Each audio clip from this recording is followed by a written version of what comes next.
അല്ലാതെ ആരിയിൽ ഷൂട്ട് ചെയ്താലേ നന്നാവൂ എന്ന് വിചാരിച്ചിട്ടായിരിക്കില്ല അവരത് ചെയ്യണേ. പിന്നെ അവർക്ക് അതിൻ്റെ ഒരു കളർ സയൻസും പരിപാടി ഇഷ്ടമുള്ളതുകൊണ്ടും ഉണ്ടാവാം. അപ്പോൾ ഞാൻ കഴിഞ്ഞ പ്രാവശ്യം റെഡ് ചൂസ് ചെയ്തെങ്കിലും അതിനുള്ളൊരു കാരണം അതായിരുന്നു. വ്യൂ ഫൈൻഡർ ഇല്ലെങ്കിൽ പോലും ആ ഒരു സ്വഭാവം. അപ്പോൾ എനിക്ക് അങ്ങനെ ഒരു തോട്ടുണ്ട്. ത്രില്ലറിന് മാത്രമല്ല, നല്ല കോമഡി പടങ്ങൾ ചെയ്യാനും അനമോർഫിക്ക് നല്ല രസമാണെന്ന് എനിക്ക് തോന്നി. അപ്പം ഞാൻ നിന്നെ നോക്കുമ്പോൾ എനിക്ക് നിന്റെ മുഖം മാത്രമല്ലോ കാണുന്നത്, അതിൻ്റെ ചുറ്റുമുള്ള ഏരിയയും കാണാം. അപ്പോൾ അത്തരത്തിലുള്ളൊരു ഫീല് എനിക്ക് തരുന്നത് ഈ പറയുന്ന റേഞ്ചാന്ന് തോന്നിയിട്ടുണ്ട്.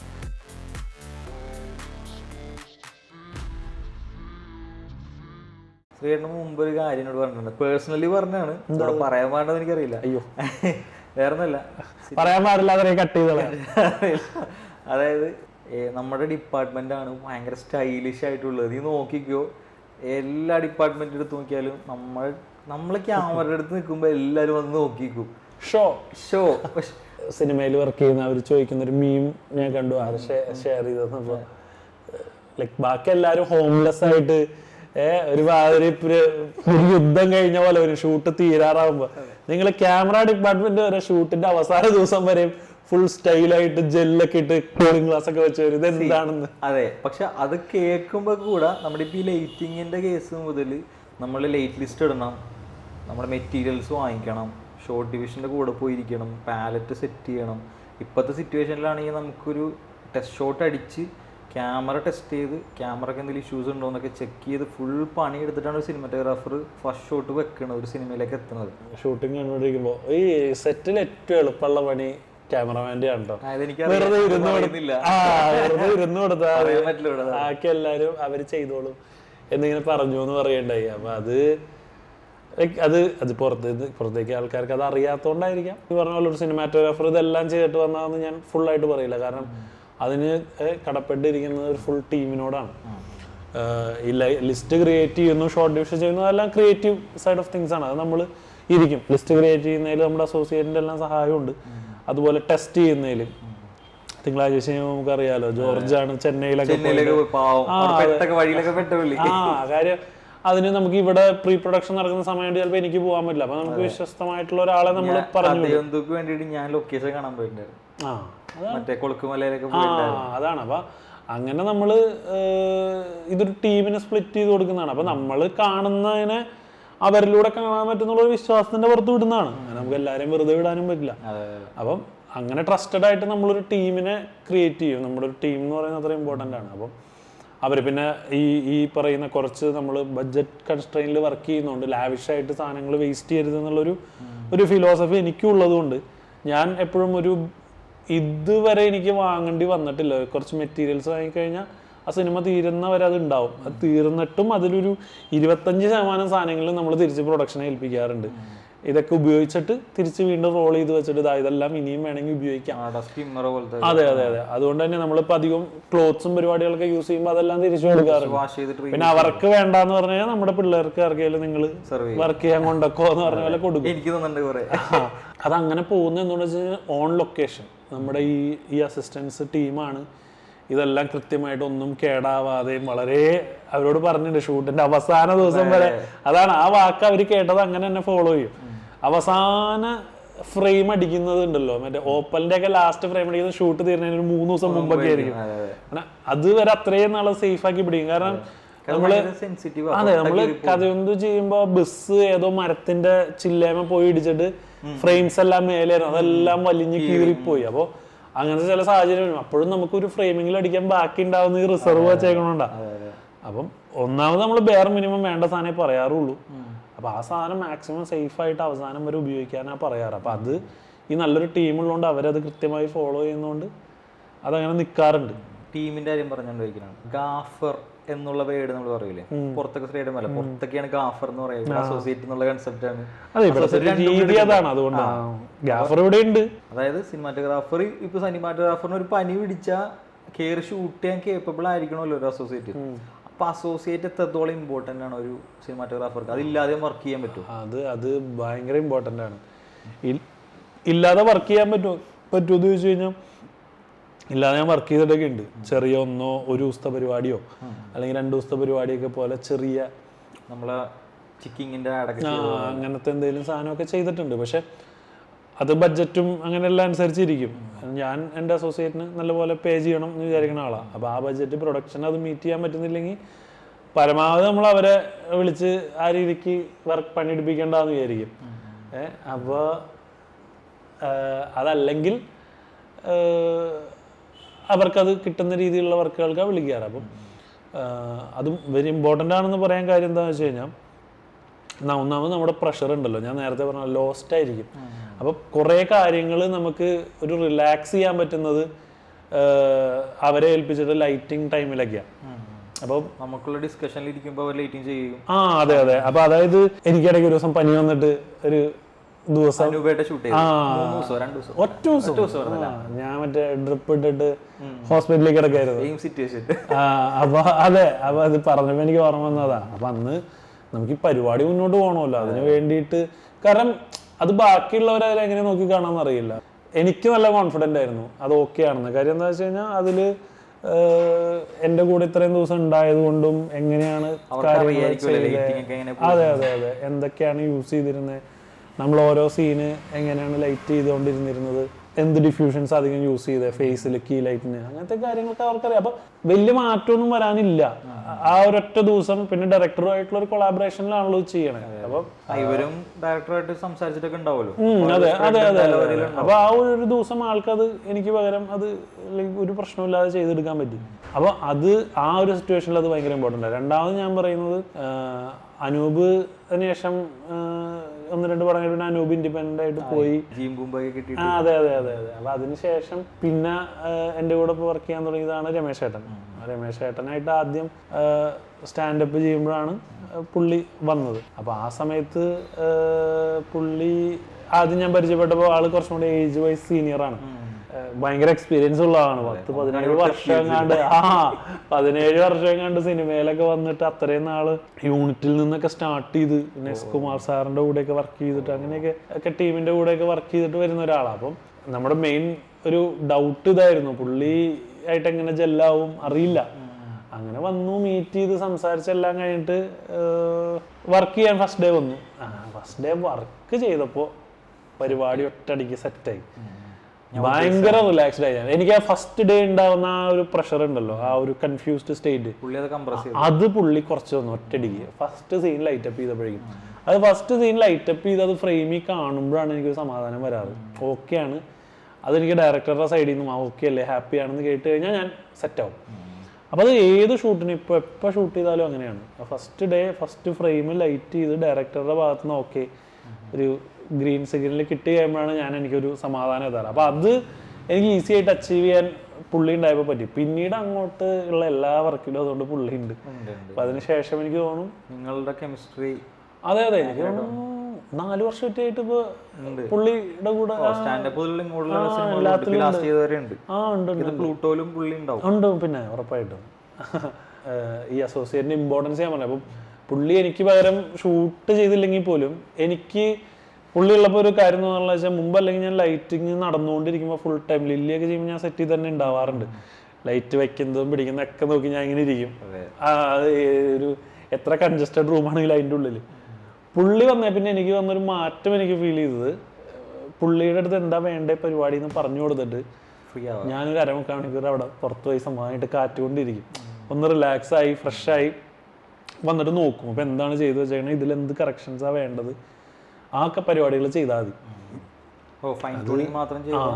അതായത് ആദ്യമേ നമ്മൾ പറയും ഇന്ന സാധനങ്ങൾ ഇന്ന സാധനത്തിന് വെച്ച് ഇങ്ങനെ കൊടുക്കാം. പുള്ളിക്കൊരു ഫ്രെയിമും ജസ്റ്റ് സെറ്റ് ചെയ്ത് ഇത്രയായിരിക്കും വരിക. പുള്ളി തന്നെ അത് നോക്കിയിട്ടെല്ലാം ഏത് സൈഡിൽ വെക്കണം പരിപാടികളൊക്കെ നോക്കും.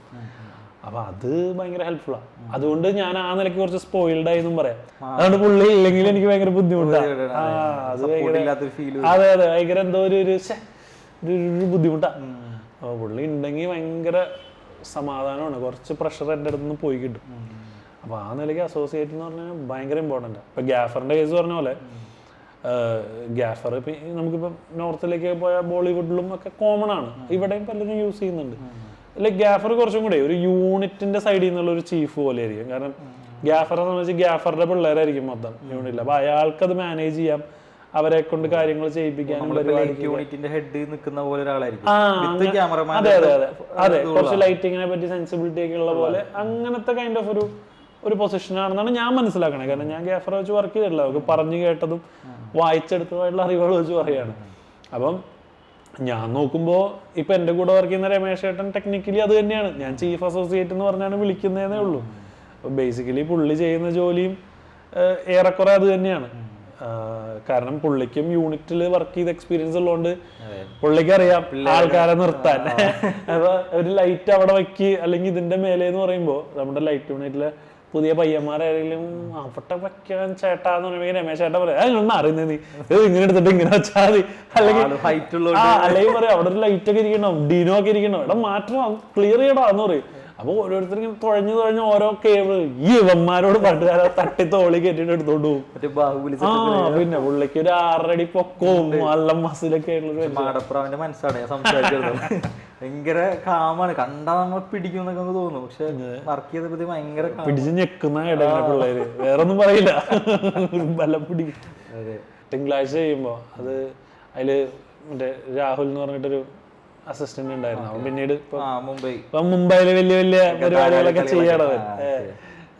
രാഹുൽ ഇത് കേൾക്കുന്നുണ്ടെങ്കിൽ അപ്പൊ അല്ല അവന് എനിക്ക് എപ്പോഴും ഓർമ്മയില്ല, ചില മൊമെന്റ്സ് ഇങ്ങനെ മനസ്സിൽ കിടക്കുമല്ലോ, ഇതുപോലെ ഒരു പാച്ച് ഇങ്ങനെ എന്താ ബാക്ക്ഗ്രൗണ്ടിൽ വീണെടുക്കുന്നുണ്ട്. അപ്പൊ എനിക്കത് എന്തിന്ന് വരുന്ന വെച്ചാൽ ഒരു ഭയങ്കര ഓക്വേർഡ് ആയിട്ടൊരു പാച്ച്, ഇങ്ങനെ ഒരു നമ്മൾ 7s കട്ട് ചെയ്യുന്ന പോലത്തെ ഒരു ഇതുണ്ട്, അതിന്റെ എൻഡില് ഒരു സ്ക്വയർ പോലെ ഒരു ലൈറ്റ് വീണെടുക്കണം. അത് എവിടെ നിന്നാന്ന് മനസ്സിലാകുന്നത്, എന്തിന്റെയാന്നൊരു പിടിയും കിട്ടണല്ലോ. അപ്പൊ പക്ഷെ അതെന്ത് ചെയ്യും, അത് ഇങ്ങനെ കട്ട് ചെയ്യുന്ന കഴിയുമ്പോഴാണ് അവൻ പെട്ടെന്ന് എന്തോ പറഞ്ഞത്, അതിന്റെ ഇടയിൽ ഒരു ചാർട്ട് എന്തോ വെച്ചിട്ട് അതിങ്ങനെ ബോക്സ് പോലെ ഒരു ലൈറ്റ് പാച്ചാ, ഇങ്ങനെ സാധനം വെക്കട്ടെ എന്ന് പറഞ്ഞു. അപ്പൊ അത് ജനലിൽ നിന്ന് വീഴുന്ന ലൈറ്റ് പോലെ തോന്നുന്നു. നോക്കിയപ്പോ ശരിയാണല്ലോ, ഇപ്പൊ അത് ഭയങ്കര ഓക്വേർഡ് അടിക്കുന്നില്ല. അതായത് ജനലിൽ നിന്ന് വീണ് കൊള്ളാം വച്ചോളാൻ പറഞ്ഞു, ഓക്കെ വച്ചോ. അതെ അതെ അതെ, അങ്ങനത്തെ പരിപാടികൾ ആര് പറഞ്ഞാലും നമ്മളപ്പോ എടുക്കും. പിന്നെ ചില സമയത്ത് ചില കാര്യങ്ങളൊന്നും പറയും, അപ്പൊ ഒന്നും വേണ്ട എന്ന് പറയും. അത് ദേഷ്യപ്പെട്ട് പറയുന്നതല്ല, അത് ഇതിന്റെ പാർട്ടാണ്. അത് വേണ്ടാന്ന് തോന്നണോണ്ട് വേണ്ടാന്ന് പറഞ്ഞു, അത്രേ ഉള്ളൂ. അതെ, ഈ ക്യാമറ ചൂസ് ചെയ്യുമ്പോൾ അങ്ങനെ ഒരു സ്പെസിഫിക് ബ്രാൻഡ് വല്ലതും ഉണ്ടോ? ശ്രീയേട്ടനെയാണ് ചോദിക്കുന്നത്. എല്ലാവർക്കും ഓരോന്നാണല്ലോ, കാരണം ചിലർ തുടങ്ങിയത് ഇപ്പോൾ ഒരു എന്താ പറയുക സോണിയിലായിരിക്കും, ക്യാനനിലായിരിക്കും. ഇപ്പം ഞാൻ DSLR ബേസിലാണ് പറയുന്നത്. ചെറിയ ക്യാമറകളിൽ സംഭവിക്കുമ്പോൾ ഈ ഡിപ്പെൻഡന്റ് ആവണോ, അതായത് ഒരു ബ്രാൻഡിൽ ഡിപ്പെൻഡന്റ് ആവണോ എന്നുള്ളതൊരു ചോദ്യമാണ്. അതെങ്ങനെ നമ്മൾ ടാക്കിൾ ചെയ്യും? അല്ല, ബ്രാൻഡിൽ ഡിപ്പെൻഡന്റ് ആകുന്നത് അതെന്ന് വെച്ചാൽ അതെങ്ങനെ ടാക്കിൾ ചെയ്യുന്ന ചോദിച്ചു കഴിഞ്ഞാൽ അതിനെപ്പറ്റി ഒരു അവയർനെസ് ഉണ്ടാക്കാന്നേ പറയാൻ പറ്റുള്ളൂ. ഇപ്പൊ ചില ഈ തർക്കങ്ങളൊക്കെ ഒഴിവാക്കിയിട്ട് പണി പഠിക്കുക എന്നുള്ള സാധനം അതാ പറഞ്ഞത്, അവയർനെസ് ഉണ്ടാക്കാതെ ഉദ്ദേശം അതാണ്. നിങ്ങൾ എന്താണ് ഇതിന്റെ ആത്യന്തികമായിട്ടുള്ളൊരു ആവശ്യം ക്യാമറ ഉണ്ടെന്നുള്ളത് മനസ്സിലാക്കണം എന്നുള്ള. ഇപ്പം എനിക്കങ്ങനെ ഒരു ബ്രാൻഡ് സ്പെസിഫിക് ആയിട്ടുണ്ടോ എന്ന് വെച്ച് കഴിഞ്ഞാൽ ഞാൻ അങ്ങനെ പ്രിഫർ ചെയ്യാറില്ല. പിന്നെന്താ വെച്ചാൽ പല ആൾക്കാർക്കും നമ്മളൊരു സാധനത്തിൽ വർക്ക് ചെയ്ത് ശീലമായി കഴിയുമ്പോൾ അത് യൂസ് ചെയ്യുന്നതാണ്, അതിൽ കംഫർട്ടബിൾ ആയതുകൊണ്ട്. അതൊരു തെറ്റായിട്ട് ഞാൻ പറയില്ല. കാര്യം അതെ അതെ അതെ അതെ, ഇപ്പൊ വ്യൂ ഫൈൻഡറിൽ കണ്ണടച്ച് പെട്ടെന്ന് നമുക്ക് ഓട്ടോമാറ്റിക്കലി കൈ പോകും ഒരു സ്ഥലത്തേക്ക്, ഒരു ഫാൾസ് കളർ ഓണായി. കാരണം അവർക്ക് അതിൽ സ്ഥിരമായിട്ട് വർക്ക് ചെയ്തുകൊണ്ട് അതറിയാം, നോക്കാതെ തന്നെ എവിടെയാണെന്നുള്ളത്. അപ്പൊ അത് അവരുടെ വർക്കിനെ ഇമ്പ്രൂവ് ചെയ്യാൻ അത് ഹെൽപ്പ് ചെയ്യുള്ളൂ. അപ്പൊ ആ നിലയ്ക്ക് അതൊരു പോസിറ്റീവ് ഇന്റന്റ് ആണ് അതിന്. അല്ലാതെ ആരിയിൽ ഷൂട്ട് ചെയ്താലേ നന്നാവൂ എന്ന് വിചാരിച്ചിട്ടായിരിക്കില്ല അവരത് ചെയ്യണേ. പിന്നെ അവർക്ക് അതിന്റെ ഒരു കളർ സയൻസും പരിപാടി ഇഷ്ടമുള്ളതുകൊണ്ടും ഉണ്ടാവും. അപ്പൊ അതുപോലെ ഓരോരുത്തർക്ക് അങ്ങനത്തെ ഇഷ്ടങ്ങളുണ്ടാവും. അപ്പൊ എന്നെ സംബന്ധിച്ച് അങ്ങനെ ഒരു ഉദ്ദേശമില്ല. ഞാൻ വളരെ ഓപ്പൺ ആയിട്ട് പറയാലോ, പല ഫാക്ടേഴ്സാണ് ഡിസൈഡ് ചെയ്യാൻ എടുക്കാറ്. 1-2 കാര്യങ്ങളാണ്. ഒന്ന് വ്യൂ ഫൈൻഡർ, അതെനിക്ക് വേണമെന്നുള്ള ഒരു മസ്റ്റാണ്. പക്ഷെ ഞാൻ അതിൻ്റെ ഇടയ്ക്ക് കോംപ്രമൈസ് ചെയ്യാൻ തയ്യാറാണ്. അതിൻ്റെ ഷൂട്ടിംഗ് ലൊക്കേഷൻ ഏതാ, ഇപ്പോൾ ചിലപ്പോൾ ഒരു സ്റ്റുഡിയോ ഫ്ലോറിലൊക്കെ ഷൂട്ട് ചെയ്യുകയാണെങ്കിൽ വ്യൂ ഫൈൻഡർ മസ്റ്റ് അല്ല. എനിക്ക് മോണിറ്ററായാലും ഓക്കെയാണ്. പക്ഷെ ഔട്ട്ഡോർ ഷൂട്ട് ചെയ്യുമ്പോൾ വ്യൂ ഫൈൻഡർ ഹെൽപ്പ് ചെയ്യാറുണ്ട്. അപ്പോൾ വ്യൂ ഫൈൻഡർ എനിക്കൊരു മസ്റ്റ് ആയിട്ടുള്ളൊരു കാര്യമായിട്ട് തോന്നാറുണ്ട്. രണ്ടാമതാണ് ഇന്റേണൽ ND. എനിക്ക് എക്സ്ട്രാ NDs പുറത്തിടുന്ന ഇഷ്ടമല്ല. മറ്റേ NDയിൽ നമുക്ക് ഓരോരോ ലൈക്ക് സ്റ്റോപ്സ് ആയിട്ടല്ലേ പോവുള്ളൂ. ഇപ്പോൾ പുതിയ NDസിലൊക്കെ ക്വാർട്ടർ സ്റ്റോപ്പും ഇടയിലുള്ള സ്റ്റോപ്സ് വരെ കട്ട് ചെയ്യാൻ പറ്റും, വേരിയബിളിലാണെങ്കിലും മറ്റേതാണെങ്കിലും. അത് ലൈക്ക് ഇടയ്ക്ക് തോന്നും ഇങ്ങനെ, അയ്യോ എനിക്ക് ഇതിൻ്റെ ഇടയിലൊരു സ്റ്റോപ്പ് കട്ടാവണം. ചിലപ്പോൾ അത് ഭയങ്കരമായിട്ട് ഇമേജിനെ എഫക്ട് ചെയ്യുന്നുണ്ടെങ്കിൽ ഞാൻ ഇടയ്ക്ക് ലൈക്ക് ക്യാമറയിലുള്ള 2 സ്റ്റോപ്പിൻ്റെ ഇടയിലൊരെണ്ണം വേണമെന്ന് പറയുമ്പോൾ ലെൻസിൻ്റെ പുറത്ത് മാറ്റ് ബോക്സിൽ ചിലപ്പോൾ ഒരു ND3 ഒക്കെ ഇട്ട് കൊടുക്കുന്ന സാഹചര്യം വന്നിട്ടുണ്ട് ചില സമയത്ത്. പക്ഷെ അധികവും എനിക്ക് അതിൻ്റെ ഇന്റേണൽ ND വെച്ച് ഞാൻ സാറ്റിസ്ഫൈഡ് ആവാറുണ്ട്. ക്യാമറകൾക്ക് ഇന്റേണൽ ND പ്രീ ബിൽഡ് ആയിട്ട് വരുന്നതിനെ സപ്പോർട്ട് ചെയ്യുന്നുണ്ടോ? തീർച്ചയായിട്ടും ഉണ്ട്, അത് വേണം. അതാണ് എനിക്കിപ്പോൾ വ്യൂ ഫൈൻഡർ പോലെ തന്നെ അടുത്ത ഞാൻ ക്യാമറ ചൂസ് ചെയ്യുമ്പോൾ എനിക്കൊരു ഇമ്പോർട്ടൻറ്റ് ഘടകമാണ് ഇന്റേണൽ ND ഫിൽറ്റർ ഉള്ള ക്യാമറ ആയിരിക്കണം. അപ്പോൾ ഞാൻ കഴിഞ്ഞ പ്രാവശ്യം റെഡ് ചൂസ് ചെയ്തെങ്കിലും അതിനുള്ളൊരു കാരണം അതായിരുന്നു. വ്യൂ ഫൈൻഡർ ഇല്ലെങ്കിൽ പോലും അതിന് റാപ്റ്ററിന് ഇന്റേണൽ എൻഡി ഉള്ളതായിരുന്നു. മറ്റേ ലെൻസിൽ അല്ല, അവര് ക്യാമറയുടെ ഉള്ളില് ലെൻസിന്റെ ഫ്ലാഞ്ചിന്റെ അവിടെ ഇട്ട് കൊടുക്കാവുന്ന ഒരു സാധനം. അതെ, ബേസിക്കലി അത് ഇട്ട് കൊടുത്തിട്ട് അത് അതിൽ നമുക്ക് പ്രസ് ചെയ്യുമ്പോൾ വർക്ക് ആവുന്ന പോലെ ആ സെറ്റപ്പിൽ വർക്ക് ചെയ്യാൻ എനിക്ക് ഓക്കെ ആയിരുന്നു. അപ്പൊ അത് ഒരു ഘടകമാണ്. പിന്നെ എന്ന് പറയുന്നതാണ് മറ്റ് ഈ പറയുന്ന ലെൻസിന്റെ കാര്യത്തിലാണ് പിന്നെ പ്രിഫറൻസ് ഉള്ളത്. എനിക്ക് ഭയങ്കര ഓവർലി ഷാർപ്പായിട്ടുള്ള ലെൻസിലോട് അത്ര താല്പര്യമില്ല. പരമാവധി. പക്ഷെ അത് ലൈക് സ്ഫെറിക്കൽ ലെൻസസിൽ അത് കിട്ടാൻ ഭയങ്കര ബുദ്ധിമുട്ടാണ്. ഇപ്പൊ എല്ലാം കൂടുതൽ ഷാർപ്പർ എങ്ങനെയാക്കാം എന്നൊക്കെ നോക്കിക്കൊണ്ടിരിക്കുകയാണ്. പിന്നെ ബേസിക്കലി ലാറ്റിറ്റ്യൂഡിന്റെ ഒന്നും കേസിൽ പലരും തർക്കിക്കും. ആ റെഡിനാണ് കൂടുതൽ, അലക്സയ്ക്കാണ്, സോണിക്കാണ് ബെറ്റർ. അങ്ങനെ ഒരു വലിയ ഇത് ഞാൻ അത്ര കൺസേൺഡ് അല്ല. കാരണം ഇന്നത്തെ അത്യാവശ്യം എല്ലാ മോഷൻ പിക്ചർ ക്യാമറാസും ഡിജിറ്റൽ ക്യാമറാസും ഓക്കെ ആണ്. ഈ പറഞ്ഞ പോലെ വലിയ പ്രശ്നമൊന്നുമില്ല. വൃത്തിക്ക് നമ്മൾ വലിയ അണ്ടർ എക്സ്പോസ്ഡ് ആവാതെ അല്ലെങ്കിൽ ഓവർ എക്സ്പോസ്ഡ് ആവാതെ ക്ലിപ്പ് ആവാതെ ഷൂട്ട് ചെയ്താൽ ഈ ഫോൾസ് കളറൊക്കെ അതിലുള്ളത് അതിനാണല്ലോ. നമുക്കപ്പോൾ ആ ക്യാമറയുടെ കേപ്പബിലിറ്റീസ് ഫോൾസ് കളർ ഓണാക്കിയാൽ കാണാം. അതിൻ്റെ ഒരു റേഞ്ചിൽ വൃത്തിക്ക് എക്സ്പോസ് ചെയ്യാൻ പറ്റിയാൽ തീരാവുന്ന പ്രശ്നമുള്ളൂ. അപ്പോൾ എന്നെ സംബന്ധിച്ച് ND ഫിൽറ്റേഴ്സും ഇതുമാണ് പ്രധാനമായിട്ട് 2 പോയിന്റ്. അപ്പോൾ അങ്ങനെ ഇരിക്കെ ഞാൻ 1-2 പടങ്ങൾ സോണിയിൽ ചെയ്യാൻ കാര്യം അതായിരുന്നു. വെനീസിലും വെനീസ് 2ലും F65 പോലും പഴയ ക്യാമറ അതിലുണ്ടായിരുന്നു. ഉണ്ടായിരുന്നു. അതുകൊണ്ടാണ് ഞാൻ സോണി പ്രിഫർ ചെയ്യാണ്ടായിരുന്ന മെയിൻ കാരണങ്ങളിലൊന്ന്. ഇന്റേണൽ എൻഡിക്ക് ഉണ്ടാവുന്ന ഒരു ക്വാളിറ്റി ഈ എക്സ്റ്റേണലിൽ പ്രശ്നങ്ങളായിട്ട് വരാറുണ്ടോ? ഉണ്ട്, പലപ്പോഴും അങ്ങനെ സംഭവിച്ചിട്ടുണ്ട്. നമ്മൾ കഥയൊന്ന് ഷൂട്ട് ചെയ്യുമ്പോൾ ഇതുപോലെ ND ഫിൽറ്റേഴ്സ് അത് SXT ആയിരുന്നു. അപ്പോൾ അത് ടിഫിന്റെയോ ഏതോ ആയിരുന്നു. ടിഫിന്റെ അല്ല, വേറെ ഏതിന്റെ ആയിരുന്നു ബ്രാൻഡ്. ടിഫിന്റെ ആണ് പറഞ്ഞത്, വന്നത് വേറെ. അതെ. അപ്പൊ അത് ഇട്ടപ്പോ അതില് ഒരു ND ഇട്ടപ്പോ ഓക്കെ ആയിരുന്നു. നല്ല നട്ടപ്പൊരി വെയിലത്ത് ബീച്ചിൽ ഷൂട്ട് ചെയ്യായിരുന്നു. അപ്പൊ എന്താ വെച്ച് കഴിഞ്ഞാൽ നമ്മള് 2 ലെയർ ND ഒക്കെ ഇടേണ്ടി വന്നു. അപ്പൊ ഇത് ഇടാൻ നേരത്തെ എന്താ പ്രശ്നം എന്ന് വെച്ച് കഴിഞ്ഞാൽ ഇത് ചെറിയ ടിന്റ് കൊണ്ടുവരാൻ തുടങ്ങി. അത് നമുക്ക് കണ്ടപ്പോ തോന്നി കുഴപ്പമില്ല, നമുക്ക് ഗ്രേഡിൽ പിടിക്കാമല്ലോ എന്ന് വിചാരിച്ചു. പക്ഷെ അത് ഗ്രേഡിൽ നമുക്ക് പിടിക്കാൻ പറ്റുന്നുണ്ടായിരുന്നില്ല. അങ്ങനെ ഒരു പ്രശ്നം അതിനുണ്ട്. ഗ്രേഡിങ്ങിലേക്ക് വരുമ്പോൾ ഇത് ഗ്രേഡ് ചെയ്യണോ, അല്ലെങ്കിൽ ഇത് ഇച്ചിരി ഗ്രേഡ് ഫീൽ ചെയ്യട്ടെ, അല്ലെങ്കിൽ ഒരു ടീലൻ ഓറഞ്ച് ഫീല് വരട്ടെ എന്നൊക്കെ ചൂസ് ചെയ്യുന്നതാണോ, അതോ അത് ആ സമയത്ത് ആ പാലറ്റിന്റെ ഭാഗമായിട്ട് വരുന്നതാണോ? അതായത് ആദ്യമൊക്കെ നമുക്ക് ആ ഒരു മെച്യൂരിറ്റി ആ മേഖലയിൽ വരിക എന്നുള്ളതിൻ്റെ ഒരു കാര്യമുണ്ടല്ലോ. അപ്പൊ ആ ഒരു സമയത്ത് സ്റ്റാർട്ട് ചെയ്തപ്പോൾ ആദ്യം എന്തെങ്കിലും ചെയ്തതുപോലെ തോന്നണം. പിന്നെ പോകെ അതില്ലാതെ ലൈക്ക് നാച്ചുറലി എന്താണോ നമ്മൾ കാണുന്നത് അതിൽ നിന്ന് ചെറിയൊരു ഗ്രേഡഡ് ഫീല് നമുക്ക് ആ പറഞ്ഞ സ്പ്ലിറ്റ് ടോണിങ്ങും ഒരു കളർ കോൺട്രാസ്റ്റും വരുത്തുന്ന രീതിയിലേക്ക് മതി എന്ന് തോന്നണേ. കാരണം അപ്പം എന്താ വെച്ചാൽ നമ്മൾ കൂടുതൽ പ്രൊഡക്ഷൻ ഡിസൈനിലും അല്ലെങ്കിൽ കോസ്റ്റ്യൂംസിലും എല്ലാം നമ്മൾ ആ കളേഴ്സ് പ്രോപ്പറായിട്ട് ഡിസൈഡ് ചെയ്യാൻ തുടങ്ങി. ഇപ്പം നമുക്ക് പോസ്റ്റിൽ അത്ര അധികം പണിയെടുക്കേണ്ട കാര്യമില്ല. ഈ 60-30-10 റൂൾ അതാണോ പാലറ്റ്? അങ്ങനെ ഒരു റൂൾ ഉണ്ട്. പക്ഷെ ഞാൻ ലൈക്ക് സബ് കോൺഷ്യസ് ആയിട്ട് ചിലപ്പോൾ അങ്ങനെ വരുന്നുണ്ടാവും, അല്ലാതെ അറിഞ്ഞുകൊണ്ട് അങ്ങനെ പിടിക്കാൻ ശ്രമിക്കാറൊന്നുമില്ല. നമുക്ക് 100% ചിലപ്പോൾ ആ റൂൾ ഫോളോ ചെയ്യാൻ പറ്റിയെന്ന് വരില്ല, ഏകദേശം പിടിക്കാൻ പറ്റും. അതെ. ഇപ്പൊ നമ്മൾ മുന്നേ ഇതിനെ പറ്റി സംസാരിക്കാൻ ഞാൻ പറഞ്ഞത്, നമ്മളിപ്പോ ഏതെങ്കിലും ഒരു സിനിമയിലെ ഒരു ഫ്രെയിം എടുത്ത് വെച്ചിട്ട് നമ്മൾ യൂട്യൂബിലൊക്കെ കാണും, ഇതിൽ ഈ റൂളാണ് ഗൈസ് ഉപയോഗിച്ചിരിക്കുന്നത് എന്ന് പറയാൻ എളുപ്പമാണ്. പക്ഷെ ആ സിനിമയിൽ തന്നെ തൊട്ടടുത്ത ഓപ്പോസിറ്റ് ഷോട്ടിൽ ചിലപ്പോൾ ആ റൂൾ ഉണ്ടാവില്ല. അത് നമ്മൾ നോക്കണം. അപ്പോൾ ഇതങ്ങനെയല്ലേ, ഇത് പലപ്പോഴും ഇതിൽ നിന്ന് പോയിട്ട് പിന്നെ ഒരു 10 സീൻ കഴിഞ്ഞ് വീണ്ടും ഇതേ ലൊക്കേഷനിൽ വരും. അപ്പൊ അതേ കളറോ അതേ കോസ്റ്റ്യൂമോ ഒന്നും മെയിൻറ്റെയിൻ ചെയ്യാൻ പറ്റില്ല. ഇതിൽ ചില സിനിമയിൽ ഞാൻ ചെയ്ത് കണ്ടിട്ടുമുണ്ട്. ചില ആൾക്കാർ ഭയങ്കര ഒരു ആഡ് ബാക്ക്ഗ്രൗണ്ടിൽ നിന്നൊക്കെ വന്ന ചില സിനിമകളിൽ അങ്ങനത്തെ ഒരു ഇത് ഭയങ്കരമായിട്ട് പിടിച്ചിട്ടേ ഭയങ്കര ഒരു ആർട്ടിഫിഷ്യാലിറ്റി ഫീൽ ചെയ്യാറുണ്ട് ഇടയ്ക്ക്.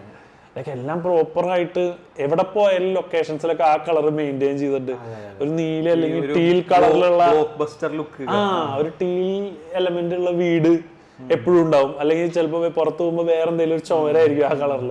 അങ്ങനെ സാധാരണ ഒരു പടം വാച്ച് ചെയ്യുന്ന ആളെ എഫക്ട് ചെയ്യാറുണ്ടോ എന്ന് എനിക്കറിയില്ല. എന്റെ കണ്ണിൽ അത് അങ്ങനെ പിടിക്കാറുണ്ട്. ആർട്ടുകാർ സെറ്റ് ചെയ്ത് പെയിന്റ് അടിച്ച പോലെ ഉണ്ട് തോന്നാറുണ്ട് ചിലപ്പോഴൊക്കെ. Why anamorphic?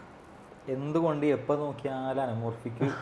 ഈ പറയുന്ന അനമോർഫിക് എന്ന് പറയുന്നത് വളരെ പഴയ ഒരു ലെൻസാണ്, പഴയ ടെക്നോളജിയാണ്. എനിക്ക് തോന്നുന്നു 50s തൊട്ടൊക്കെ സിനിമാസ്കോപ്പൊക്കെ വരാൻ തുടങ്ങിയപ്പോൾ തൊട്ട് സിനിമാസ്കോപ്പിൽ സിനിമകൾ വരാൻ തുടങ്ങിയപ്പോൾ തൊട്ടുള്ളൊരു ലെൻസാണ്.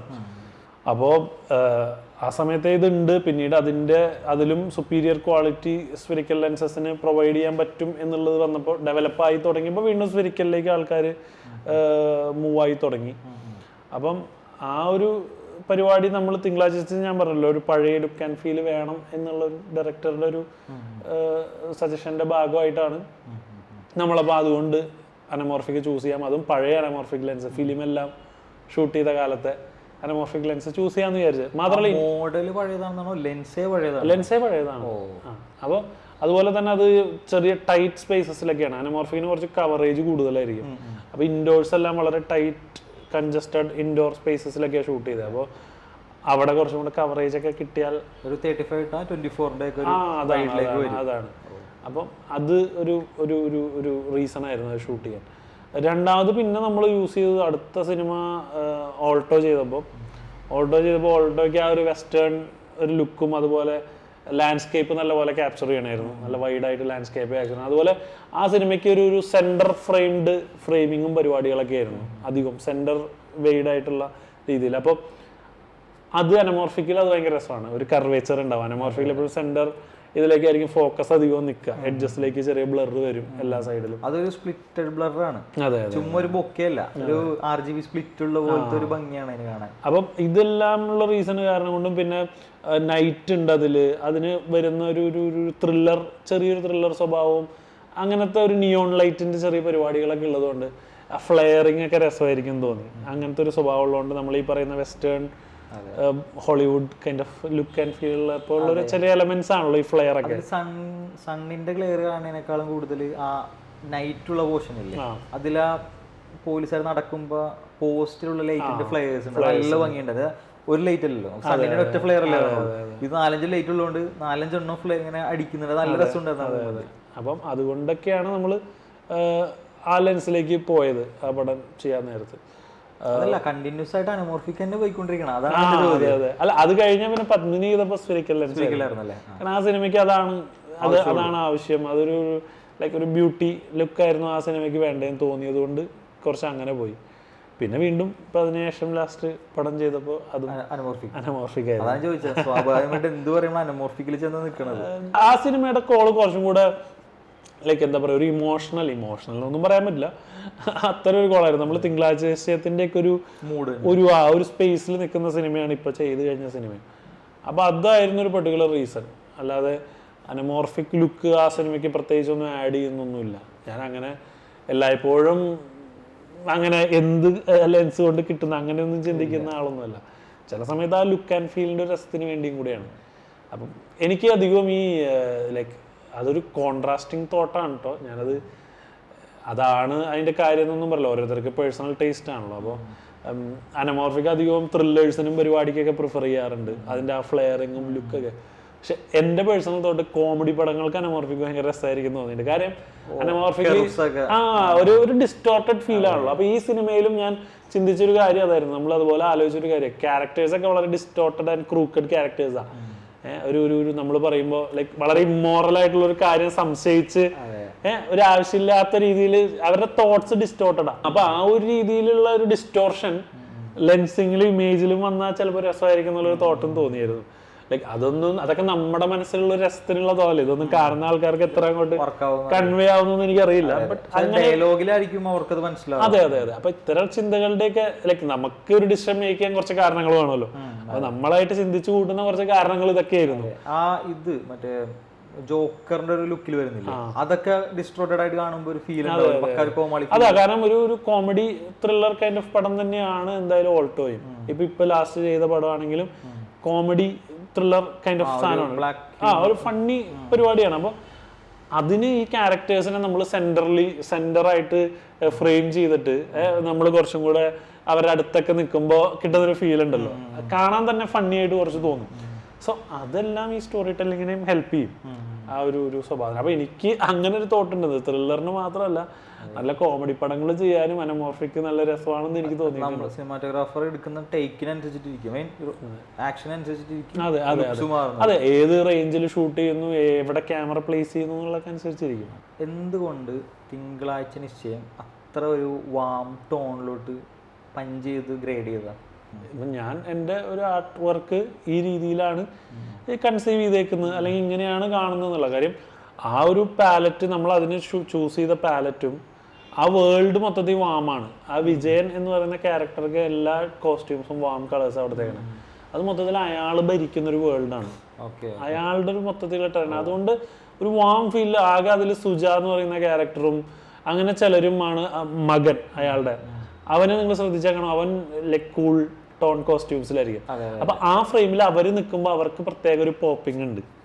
അവർ ഈ വേൾഡുമായിട്ട് ഓപ്പോസിറ്റ് എക്സാക്ട്ലി. അപ്പൊ അവർക്ക് ആ ഫ്രെയിമിൽ നിൽക്കുമ്പോൾ അവര് കുറച്ച് പോപ്പപ്പ് ആയിട്ട് നിൽക്കുന്ന പോലെ ഫീൽ ചെയ്യും. അപ്പൊ ഇതാണ് ഞാൻ നേരത്തെ പറഞ്ഞ വിഷ്വൽ സ്റ്റോറി ടെല്ലിന്റെ ഭാഗം. നമ്മൾ ഫ്രെയിമിങ്ങും ലെൻസിങ്ങും കളറും എല്ലാം നമ്മൾ ഡിസൈഡ് ചെയ്യും. ഇതെല്ലാം എൻ്റെ ഒരു ഡിസിഷൻ അല്ലെങ്കിൽ ഡയറക്ടറായിട്ട് ഡിസ്കസ് ചെയ്തിട്ടുള്ള ഒരു ഡിസിഷനാണ്. ഇതാണ് ശരിയെന്നും ഞാൻ അവകാശപ്പെടുന്നില്ല.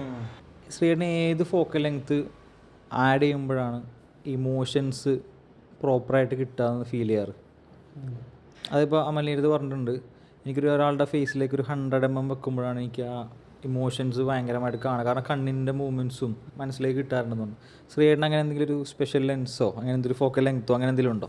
നമ്മൾ മുമ്പ് സംസാരിച്ചപ്പോൾ ഞാൻ പറഞ്ഞ, അതായത് എനിക്ക് അങ്ങനെ പെർട്ടിക്കുലർലി ഇന്ന ലെൻസൊന്നും ഇല്ല. ഇപ്പോൾ അമൽ നീരദ് പറഞ്ഞതും പുള്ളി ചെയ്യുന്ന സിനിമകളുടെ ഒരു സ്റ്റൈലിൻ്റെ ഒരു ഫാക്ടർ കൊണ്ടായിരിക്കാം ചിലപ്പോൾ അത് പറഞ്ഞത്. ഇപ്പോൾ എനിക്ക് പേഴ്സണലി അന്ന് ഞാൻ പറഞ്ഞ 32 to 50 ആ ഇടയിൽ നിൽക്കുന്ന ലെൻസസ് ആണ് എനിക്ക് ഒരാളെ ഷൂട്ട് ചെയ്യാൻ ഏറ്റവും കൂടുതൽ പ്രിഫർ ചെയ്യുന്നത് ഞാൻ. കാര്യം എന്താ വെച്ച് കഴിഞ്ഞാൽ, ഇപ്പം ഞാൻ നിന്നെ നോക്കുമ്പോൾ എനിക്ക് നിൻ്റെ മുഖം മാത്രമല്ലോ കാണുന്നത്, അതിൻ്റെ ചുറ്റുമുള്ള ഏരിയയും കാണാം. അപ്പോൾ അത്തരത്തിലുള്ളൊരു ഫീല് എനിക്ക് തരുന്നത് ഈ പറയുന്ന റേഞ്ചാന്ന് തോന്നിയിട്ടുണ്ട്.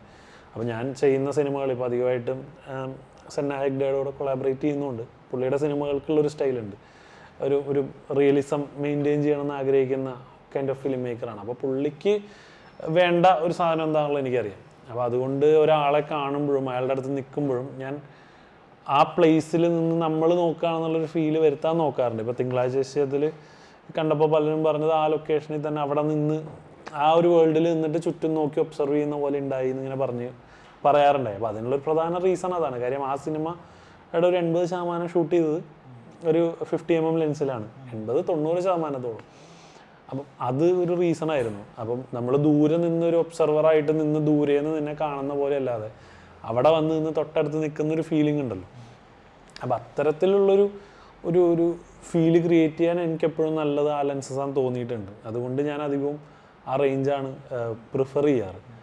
സോ അതാണ് ആ ലെൻസ് ചൂസ് ചെയ്യുമ്പോൾ ഉണ്ടാകുന്നൊരു കുളം. അത് പല ലെൻസുകൾ മാനുഫാക്ചർ അല്ലെങ്കിൽ പല ഇതനുസരിച്ച് മാറും. ഇപ്പോൾ ചില ലെൻസിൻ്റെ സെറ്റിൽ 32 എന്ന് പറയുന്ന ലെൻസായിരിക്കും, ചിലതിൽ 50 ആയിരിക്കും. അതെ, പിന്നെ നമ്മൾ നോർമൽ ലെൻസസ് എന്നാണ് അതിനെ വിളിക്കുക 50 mm-നെയൊക്കെ. കാര്യം എന്താ വെച്ച് കഴിഞ്ഞാൽ അത് നമ്മളൊരാളെ അടുത്തുനിന്ന് കാണുമ്പോൾ ഉള്ള റേഞ്ചിനെ റെപ്ലിക്കേറ്റ് ചെയ്യുന്ന ഒരു ലെൻസ് എന്നുള്ള അർത്ഥത്തിലാണ് കോമൺ ആയിട്ട് കാണുന്ന എല്ലാ ലെൻസ് കിറ്റുകളിലും അതുണ്ടാവും. അതെ, അപ്പോൾ ഒരു 32 പോലെയൊക്കെ ഒരു ലെൻസ് ഞാൻ ആ നോർമലി ഇത്തിരിയും കൂടെ വൈഡറായിട്ട് നിൽക്കുന്ന റേഞ്ച് പ്രിഫർ ചെയ്യുന്ന അതാണ്. എനിക്ക് നമ്മൾ അയാളുടെ അടുത്ത് നിൽക്കുന്നൊരു ഫീലിംഗ് ഉണ്ട്, നമ്മൾ ദൂരെ നിന്നൊരു സിനിമ കാണുന്ന പോലെ അല്ലാതെ. അപ്പോൾ 50 mm ലെൻസ് എന്ന് പറഞ്ഞാലും 50 mm ഒരിക്കലിൽ സാധാ ലെൻസിൻ്റെ കുറച്ച് വൈഡറായിട്ടുള്ളൊരു ലെൻസിൻ്റെ ടെക്നിക്കലി ആ ഒരു ഫീലാണ് 50 mm തരുന്നത് ഹോക്ക് അനമോർഫിക്. അപ്പം അതുകൊണ്ട് ആ ഒരു റേഞ്ച് ആണ് എനിക്ക് കുറച്ചും കൂടി ഇമോഷൻസ് കിട്ടാൻ. കാരണം അയാളുടെ ഒരു ഫിസിക്കൽ ബോഡിയും ആക്ടിവിറ്റിയും എല്ലാം കൂടെ കിട്ടുമ്പോഴാണ്, ഓവറോൾ ഒരു ബോഡി ഉപയോഗിച്ചാണല്ലോ ഒരു ആക്ടർ ഒരു സാധനം ചെയ്യുന്നത്. അപ്പോൾ അതെല്ലാം ക്യാപ്ചർ ആവുന്നത് കുറച്ചും കൂടെ നല്ലതാണെന്ന് തോന്നിയിട്ടുണ്ട്.